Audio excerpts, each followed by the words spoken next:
Allez, qui c'est les plus forts? Évidemment, c'est les Verts. Bon, on va pas trop s'enflammer et crier victoire trop vite après la victoire de Saint-Étienne à Lyon ce samedi, même si les Verts n'avaient plus battu Lyon, que ce soit à Gerland ou à Saint-Étienne, depuis avril 1994. 16 ans que les Verts attendaient ça, dans un contexte très particulier, puisque avec cette victoire, les Verts conservent la tête du championnat de Ligue 1 après 7 journées et puis surtout continue à creuser l'écart avec leurs voisins lyonnais. Lyon qui ce week-end se retrouve relégable avec un total de 5 points en 7 matchs.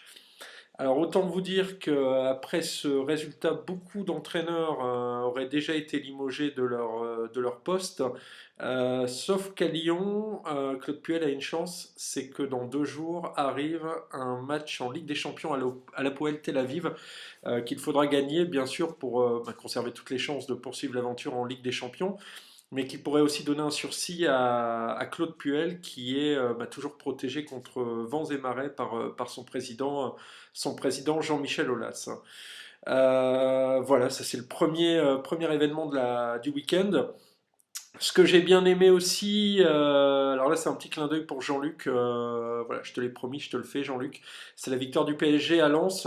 Alors bon, c'est pas en soi la victoire du PSG qui me fait bondir au plafond, simplement c'est une équipe qui se remet à gagner à l'extérieur. Après le FC Séville, et ben aujourd'hui c'est une victoire à Lens, qui est lui aussi malheureusement relégable aujourd'hui. Mais ce qui est surtout intéressant, c'est que le PSG, je pense, on est encore sous la pédale puisque ni O'Haro ni Erding sont encore au top en ce début de saison, que Mathieu Bodmer est blessé, donc je pense qu'il y a encore un vrai potentiel à Paris, mais c'est comme à Saint-Étienne, faut pas s'enflammer après cette journée de championnat, je pense qu'il est un peu tôt pour dire que les Verts seront champions de France et que le PSG terminera à la deuxième place du classement. La deuxième place, et ben justement, c'est le Stade Rennais qui l'occupe. Alors, pareil qu'en début de saison, quand je vous avais dit que le Stade Rennais aurait pu faire figure de favori s'il n'avait pas laissé partir Ismaël Bangoura, Briand et Gian en même temps. Alors pour l'instant, ça joue bien à Rennes, c'est solide derrière, avec un très bon Kader Mangane pour faire bonne garde.